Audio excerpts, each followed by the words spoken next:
Hey everybody, David Cook, DeFranco Painting and Wallpaper, and I'm in my truck. So I am actually out and about. We have some estimates to do and checking on some job sites. So we just came from a house. This is the second time this week we've done this, so I figured if two people have asked us this week, there's probably at least 10 to 15 people thinking it in some direction, or some capacity. So it's probably a question worth answering is, can I strip painted wood and then restain it? So kind of a loaded question, and there's a couple different reasons why it's a loaded question, so I'll try and explain this as best as possible. So if you have, say, cherry, if you have maple, well, let's go with cherry first. So if you have cherry and it's been painted, we'll say like this was handrail and parts of the stairway were painted white, and they want it back to cherry. So that in itself, yes, we can strip it, we can sand it down, and we can restain that to make it pretty good. Oak, however, is a completely different animal. So the project we just looked at, it had oak handrail, oak balusters, oak base plate, oak risers, oak stringers, and all of it was painted white. And before that, it was painted like a it's nasty color, like an orange. It was awful. So they wanted that to be restained a mid-tone, like provincial, kind of as the color they picked out. Well, yes, in theory we can strip it. Yes, we can get it so it looks like wood. But part of the problem is it's been painted.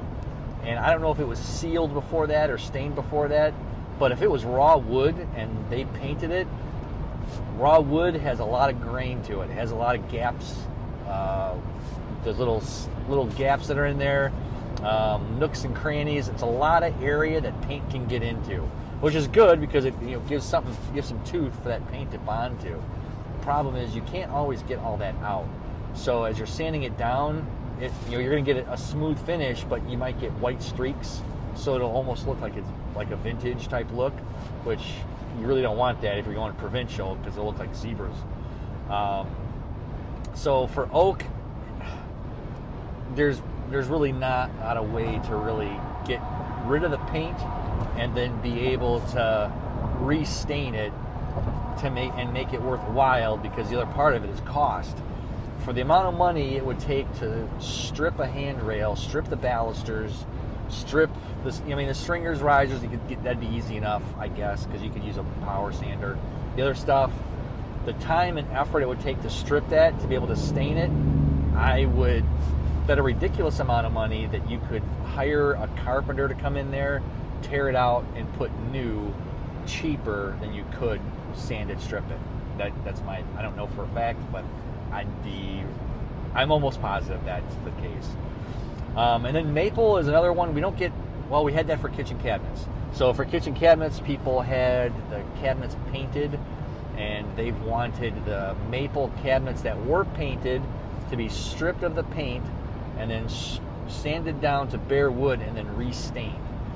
Maple is an excellent wood for cabinets. It's a very hard wood. For floors, it's a really great wood because it's also really hard also. So I learned this from a flooring person. Because of how tight the grain is and how hard maple is, it is very difficult to stain once it's been treated. So if you have a mid-tone finish on it and it's been sealed and you're 5 years down the road and you want to restain it a different color, it's very, very difficult to get stain to stick to maple to make it look good, because it's tight already and it's sealed. So it's hard to get that again. So most guys will use like a what's it called, Swedish finish. It's almost like a tinted urethane that goes on top. There could be other ways to do it. I just heard that from a flooring person, so I've never even tried it since hearing that.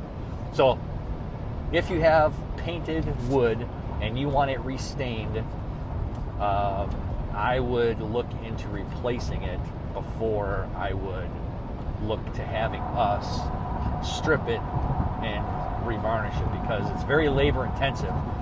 Aside from sanding all the stuff down, you could use stripper. Stripper gets messy. It gets everywhere, so there's a lot of protection needed on the floors with chemical gear, rubber gloves, keeping windows open, making sure there's a lot of ventilation. You're putting it on there, scraping it off. So there's a lot of hand work, hand labor for stripping wood. If you have old, like on Facebook Marketplace, this guy was getting rid of some vintage doors from a place in Chicago. He said they're about 120 years old, and he was giving them away, so we went and got them.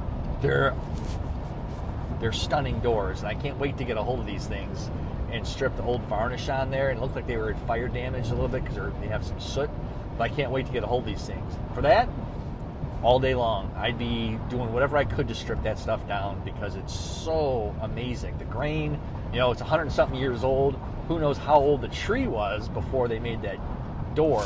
So you're never going to find wood grain to look like that ever again. So that I would spend the time and the money to strip down. Stuff that's 10 years old, it's crap wood. I hate to say it. It's crap wood. It's been on a farm. There's not a lot of grain to it. There's not a lot of beauty to it. It's straight. It's narrow. Just very linear. It's wood, but it doesn't look that good compared to stuff that's 50 to 60 years old, 100 something years old. The wood patterns are a lot different, so I don't think it's worth it personally. But that's my opinion. You want a cost on it? We'll give you a cost on it, and maybe you can prove me wrong. But that's the question of the day. If you have other questions that we can answer about painting, staining, refinishing, let us know. Love to see how we can help you. Love the space you're in with painting, wallpaper, cabinet refinishing. That's it from David DeFranco. Hope you have a great day, and God bless.